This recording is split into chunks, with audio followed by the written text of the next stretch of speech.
Good morning, aspirants. Welcome back to Daily Current Affairs Analysis by Civic Center IAS, where we shall discuss important relevant articles from the UPSC CSE Prelims perspective, displayed are the topics which we'll be discussing today. Well, let's begin.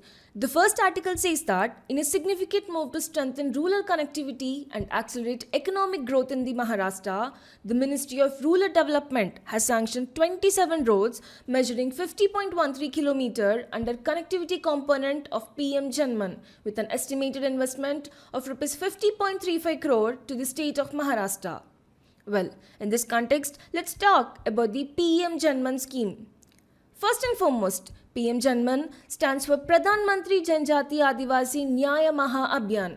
More importantly, this mission is designed to uplift 75 particularly vulnerable tribal groups, that is the PVTGs, spread across 18 states and 1 union territory. Furthermore, the scheme is not implemented by a single entity, rather it is executed through a collaborative approach. To be specific, the Ministry of Tribal Affairs serves as the nodal ministry, while the state governments and PVTG communities play an active role in its implementation. As a result, the scheme is structured to be both centralized and also the community-driven. And the mission focuses on 11 critical interventions implemented by 9 different ministries. Significantly, it encompasses various sectors including the safe housing under the PM Awas scheme, access to clean drinking water, improved healthcare, education, nutrition, road and telecommunications connectivity, as well as opportunities for sustainable livelihood. Additionally, the plan also includes the establishment of Vandhan Vikas Kendras for trading in forest produce, off-grid solar power systems for 1 lakh households, and also the solar street lights. And also, the scheme is expected to enhance the quality of life and well-being of the PVTGs by addressing their multiple and intersecting forms of discrimination and exclusion, and by recognizing and valuing their unique and valuable contribution to the national and global development. Moving ahead, let's take a closer look at who the PVTGs are. See, particularly vulnerable tribal groups, that is the PVTGs, are the most vulnerable among the tribal communities, characterized by specific features such as reliance on hunting and gathering, pre-agriculture technology, zero or negative population growth, and extremely low literacy levels. So, how does the Government of India identify PVTGs? Well, the classification is based on the 4 key criteria.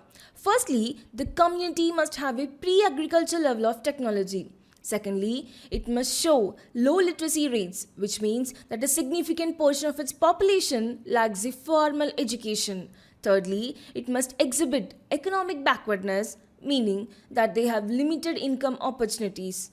Lastly, the group should have a declining or stagnant population, signaling the demographic vulnerability. And by using these criteria, 75 PVTGs have been identified across the country. Now, moving to the next article. The next article says that on occasion of World Neglected Tropical Diseases Day 2025, India reaffirmed its commitment to eliminating NTDs by illuminating the iconic India Gate in vibrant hues of purple and orange. The symbolic act is a part of global movement to light up iconic landmarks across the world to raise awareness about the neglected tropical diseases, in short the NTDs, and emphasize the importance of collective action to combat these debilitating diseases. Well, in this context, let's talk about the neglected tropical diseases, that is in short NTDs. Well, NTDs refers to a diverse group of infectious diseases that primarily affect impoverished communities in the tropical areas, and they are caused by viruses, bacteria, parasites, fungi, and toxins. Consequently, these infections can lead to severe health, social, and economic consequences. Now, let's take a look at some of the most common examples. It includes leprosy, trachoma, Chagas disease, dengue and chikungunya, leishmaniasis, lymphatic filariasis, rabies, snake bite, and also scabies, etc. But why are they called neglected? See, the reason is simple. Unlike HIV or AIDS, tuberculosis or malaria, the NTDs receive minimal attention in global health agendas. Consequently, they affect marginalized populations, trapping them in a cycle of poverty, poor education, and social exclusion. Recognizing the urgent need for action, the World Health Organization launched the NTD roadmap for the year 2021 to 2030. And according to this roadmap, WHO aims to reduce by 90% the number of people needing treatment for the NTDs. And at the same time, it seeks to reduce 75% of the disability adjusted life years lost due to these diseases. Furthermore, the roadmap aims to eliminate at least one NTD in 100 countries. Most importantly, the WHO has set a goal to eradicate two diseases entirely at the global level, and they are the Guinea-worm disease and YAS. If successful, this could mark a historic achievement in the public health. Lastly, if we see India's NTD burden, the country is home to at least 11 major NTDs affecting millions of people, particularly those in rural and underserved areas. For example, diseases like Kala Hazar and lymphatic filariasis have had devastating effects on the health and livelihoods of the India's poorest communities. Now, moving ahead to the next article, it says that Indian astronaut group Captain Subhanshu Shukla will be the pilot of upcoming Axiom-4 mission to the International Space Station. Well, in this context, let's understand what the Axiom-4 mission is all about.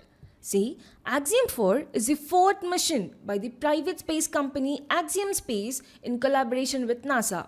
Notably, the spacecraft for this mission will be launched aboard with the SpaceX rocket, strengthening the partnership between private space companies and government agencies.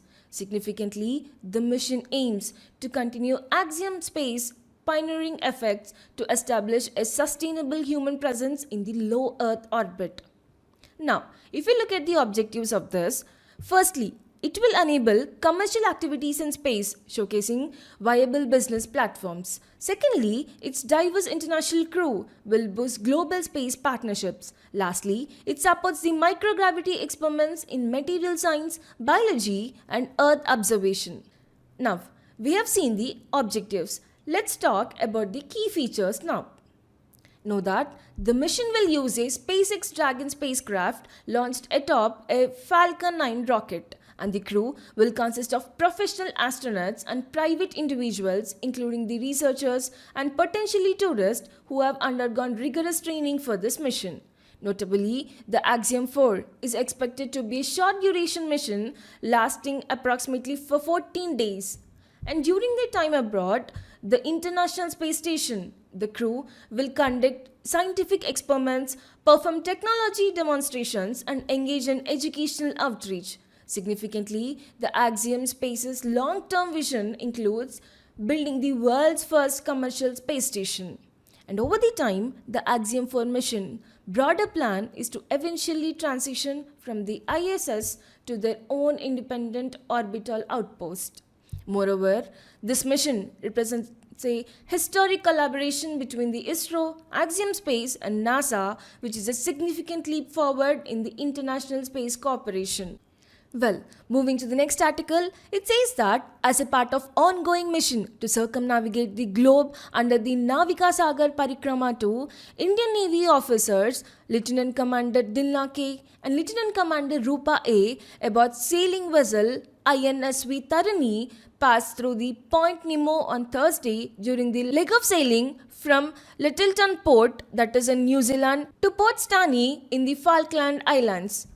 Well, in this context, let's talk about the INSV Tarini. Know that this sailboat is sanctioned at its base port in Goa. Interestingly, the INSV Tarini is the second sailboat inducted into the Indian Navy following the success of INS Mahadev. Furthermore, this magnificent vessel was constructed at the Aquaria shipyard in Goa, demonstrating India's expertise in shipbuilding. After undergoing rigorous sea trials, the sailboat was commissioned into naval service on February 18, 2017. And this mission stands out as a historic significant, marking India's first ever all-woman circumnavigation of the globe. Successfully completed Navika Sagar Parikrama in the year 2017, which is a circumnavigation of the globe with an all-woman officer crew. Now, let's see what is this Navika Sagar Parikrama expedition. Know that this expedition is a double-handed circumnavigation of the earth by two women officers of the Indian Navy. Significantly, the expedition aims to sail through the world's most isolated waters, including the three Great Caps. Beyond being a remarkable voyage, the Navika Sagar Parikrama expedition holds great significance for the Indian Navy and the country as a whole. Let's take a closer look at its key achievements. First and foremost, it showcases the Indian Navy's commitment to empowering women in the maritime operations. Secondly, the expedition encourages women officers to participate in challenging naval expeditions. Furthermore, this mission is a crucial step towards the global circumnavigation mission starting in September 2024. And lastly, it represents the collective spirit and teamwork within the Indian Navy. Moving ahead, the next article says that a special bench of Supreme Court headed by the Chief Justice of India Sanjeev Khanna on Thursday relaxed a condition that ad-hoc judges can be appointed to state high courts only if the judicial vacancies crossed 20% of the sanctioned strength. Well, in this context, let's know briefly about the appointment of ad-hoc judges in the high courts. To begin with, let's understand what has been changed. See, the Supreme Court has relaxed the conditions for appointing ad hoc judges in high courts, which were previously outlined in its 2021 judgment. And the High Court has suspended the condition that ad hoc appointments can only be made if High Court's vacancies exceed 20% of the sanctioned strength. Now, to fully understand this decision, we need to go back to the year 2021 where the NGO Lok Prahari filed a bill under the Article 32 to tackle mounting errors in the High Court criminal appeals. And as a result of this case, it led to invocation of Article 224A, allowing for the temporary appointment of retired judges as ad hoc judges to address the case backlogs. Now, let's know the appointment process for the ad hoc judges. See, the procedure is outlined under Article 224A of the Constitution, which governs the temporary appointment of the retired judges. Further, the process involves multiple stages, starting with a recommendation from the Chief Justice of concerned High Court. Following this, the Governor, the Law Minister, the Chief Justice of India and the President are consulted before the final appointment is made. And according to this ruling, an ad hoc judge could only be appointed if vacancies exceed 20% of the sanctioned strength, cases pending for more than 5 years, over 10% of backlog is more than 5 years old. Disposal rate of cases is consistently lower than the rate of filing. However, the latest 2025 order has removed the first condition, meaning that even if vacancies are below 20%, ad hoc judges can still be appointed to tackle the pending cases. Now, let's talk about the number of ad hoc judges that can be appointed. So, according to these guidelines, each High Court can appoint anywhere between 2 to 5 ad hoc judges. However, the total number of ad hoc judges cannot exceed 10% of the sanctioned strength of the High Court. Moving on, what exactly will these ad hoc judges be responsible for? Well, primarily, their role will be to hear cases that have been pending for more than 5 years. However, the Chief Justice of concerned High Court has the discretion to assign them cases of a lesser age if necessary. Further, just like the regular High Court judges, ad hoc judges are entitled to same emoluments, allowances and benefits. However, there is one major exception, that is, they do not receive the pension. Additionally, they are provided with rent-free accommodation or a housing allowance, ensuring that their status and dignity remain on par with regular judges. Despite their important role, ad hoc judges do have certain limitations, as the ad hoc judges cannot undertake any legal work such as the advisory or the arbitration. And they are restricted to hearing all cases, and division benches of only ad hoc judges may be constituted for this purpose. Further, ad hoc judges will sit along with the senior judges in the division benches hearing the criminal appeals. Notably, the ad hoc appointments are just temporary and cannot replace the regular judicial appointments in the high courts. Now, moving to the next article, at a time when there are 1.45 lakh contempt cases pending in the High Courts and Supreme Court, the Union Law and Justice Ministry has asked all ministries to improve the compliance of judicial orders in order to reduce the number of such cases pending against the government. Well, in this context, let's know about the contempt of court. What is contempt of court? See, in simple terms, it refers to acts that undermine or disrespect the authority, dignity, and functioning of a court. Since courts play a major role in upholding the justice, any act that interferes with their proceedings is taken very seriously. Moreover, it is a key aspect of judicial accountability and legal ethics.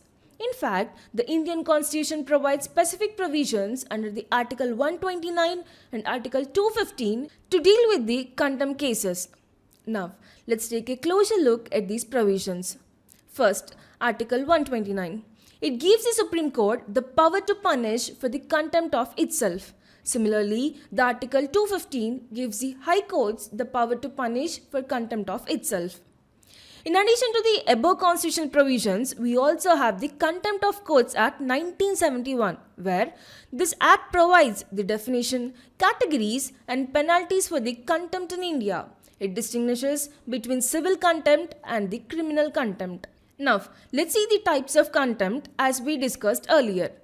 First is the civil contempt, which is defined as a willful disobedience of any judgment, decree, direction, order or writ issued by any court. For example, non-compliance with a court's order for payment of money or performing a certain act.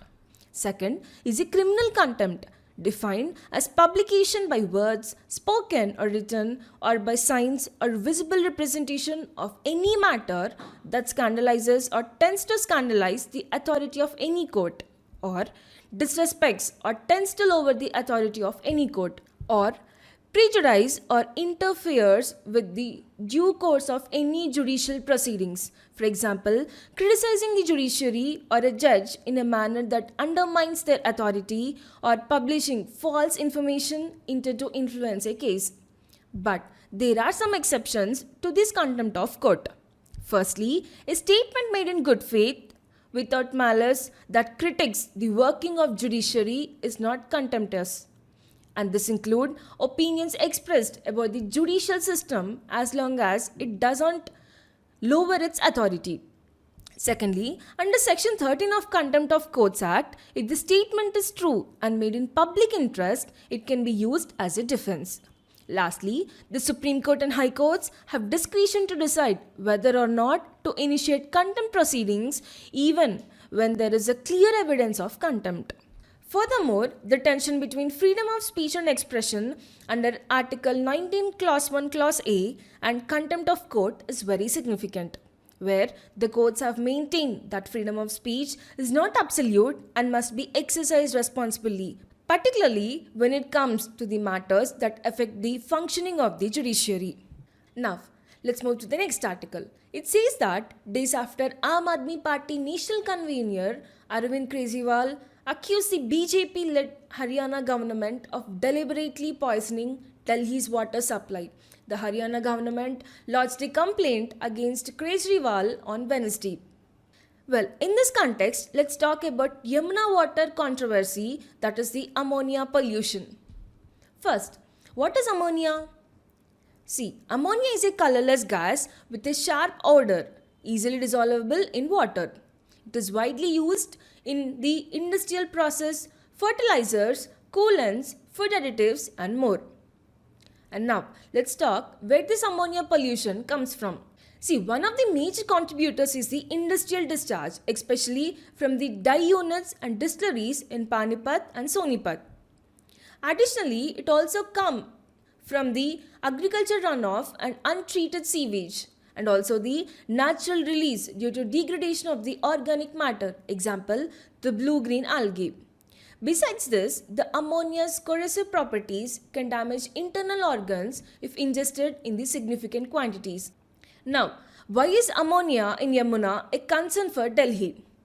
See, As factories in Panipat and Sonipat and untreated sewage contribute to ammonia pollution in Yamuna before it enters Delhi at Wazirabad, and in dry winter months reduce freshwater flow versus the pollution situation. Further, this ammonia levels in river affect water quality, especially dissolve the oxygen levels, making the water unfit for the consumption. And the water treatment plants in Delhi struggle when ammonia levels exceed 1 ppm, that is parts per million, as this causes water supply disruptions when ammonia spikes. So as a solution, the Delhi Jal Board uses chlorine to neutralize ammonia in the water. For this, 1 ppm of ammonical nitrogen requires 11.5 kg of chlorine per liter of water per hour. The chlorine remains in the untreated water to neutralize any pathogens. However, during winter conditions, it exacerbates the ammonia levels, reducing the efficiency of water treatment plants. Now, moving to the next article, it says that the rise in ammonia levels in Yamuna River due to pollution entering from Panipat and Sonipat was discussed by the Upper Yamuna River Board in December 2023, with the member secretary of the board stating that the problem occurs almost every year, according to the documents obtained through the Right to Information Act. Now, in this context, let's talk about the Upper Yamuna River Board. See, the Upper Yamuna River Board, in short the UYRB, is a subordinate office under the Department of Water Resources, River Development and Ganga Regeneration, which falls under the Ministry of Jal Shakti, Government of India. Essentially, this board is responsible for monitoring and managing water resources in the upper reaches of the Yamuna River. Now, the formation of UYRB dates back to May 12, 1994, when a memorandum of understanding was signed between the chief ministers of Himachal Pradesh, Haryana, Uttar Pradesh, Rajasthan and Delhi. The purpose of this was to ensure the fair allocation of Yamuna's surface water flow up to the Okla barrage. But following this MOU, the UYRB was officially constituted in March 1995 to regulate water distribution, monitor pollution levels and oversee the management of river basin. Now, let's take a closer look at how the UYRB is structured. See, the UYRB is chaired by a member from the Central Water Commission who serves as a part-time chairman. Additionally, the board includes nominees from the states of Uttar Pradesh, Uttarakhand, Haryana, Rajasthan, Himachal Pradesh and also the National Capital Territory of Delhi. Each nominee must be at least of the rank of Chief Engineer. Moreover, a Chief Engineer from the Central Electricity Authority and representatives from the Central Groundwater Board and also the Central Pollution Control Board serves as the part-time members. Meanwhile, the member secretary of the UYRB is a full-time official who does not belong to any of the beneficiary states. In addition to this, the UYRB Secretariat is staffed on a deputation basis with officers coming from various central and state government departments. Beyond the UYRB, we also have the Upper Yamuna Review Committee, that is UYRC, which was established as per the March 1995 resolution. The UYRC is composed of the Chief Ministers of Himachal Pradesh, Haryana, Rajasthan, Uttar Pradesh, Uttarakhand and Delhi. Additionally, the Minister of Water Resources, River Development and Ganga Regeneration, Government of India, serves as the chairperson of the UYRC. And now, let's discuss the primary functions of Upper Yamuna River Board. It regulates the allocation of available surface water flow among the beneficiary states. In addition to this, it monitors the quality of surface and groundwater, conservation and upgrading of water quality in the river. Furthermore, it maintains hydrometeorological data for the Yamuna base by overseeing watershed management plans. And also, it reviews the progress of projects up to the Okla barrage. Furthermore, the UYRB is working to install a telemetry system at 11 locations in the basin to provide real-time discharge data to the participating states. And a minimum 10 cubic water flow is maintained downstream of Tajewala or Hatinkud and Okla headworks throughout the year as a part of the ecological considerations. Furthermore, in compliance with the National Green Tribunal Order, Haryana is required to release 10 cubic of water directly into the river at Hathinkut barrage to maintain the river's ecological flow till the Wazirabad. The last article of the day says that rating agency CRISIL has forecast a significant improvement in Asset Reconstruction Company, that is ARC, recovery's next physical driven by increasing acquisition of retail loan portfolios. Well, in this context, let's talk about the Asset Reconstruction Company, that is ARC. Know that ARCs are specialized financial institutions that purchase bad debts, that is the non-performing assets or the NPAs, from banks at mutually agreed values. Significantly, their goal is to recover the debts or associated securities independently. Notably, these ARCs are registered under the Reserve Bank of India. And they are governed by the Securitization and Reconstruction of Financial Assets and Enforcement of Securities Interest Act 2002, that is the SARFAESI Act 2002. Now, if we look at the functions of ARCs, firstly, acquisition of financial assets. Second, it changes or takeovers of management or sale or lease of the borrower's businesses. Next, rescheduling of debts. Further, enforcement of security interest. Lastly, settlement of dues payable by the borrower. Notably, the ARCs require a portion of bank's bad debts, and all rights of the lender regarding the debt are transferred to the ARCs. Additionally, the ARCs engage in recovering the debts and packaging financial assets for the resale. For example, the ARCs are National Asset Reconstruction Company Limited and also the India Debt Resolution Company Limited are the notable ARCs. Well, that concludes today's current affairs analysis, and we'll be back tomorrow with another video.